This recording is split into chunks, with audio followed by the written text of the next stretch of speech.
The National Weather Service in Nashville has issued a severe thunderstorm warning for northern Montgomery County in Middle Tennessee, northeastern Cheatham County in Middle Tennessee, Robertson County in Middle Tennessee, until 12:45 p.m. Central Daylight Time.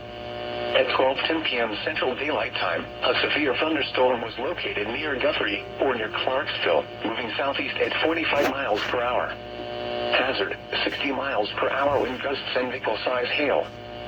Source, radar indicated. Impact, expects damage to roofs, siding, and trees. Locations impacted include Clarksville, Springfield, Elk Grove, Fort Campbell, Greenbrier, Coopertown, Cross Plains, Guthrie, Pleasant View, Orlinda, Adams, and Cedar Hill. This includes Interstate 24 between mile markers 1 and 31. For your protection, move to an interior room on the lowest floor of a building. Torrential rainfall is occurring with this storm and may lead to flash flooding. Do not drive your vehicle through flooded roadways.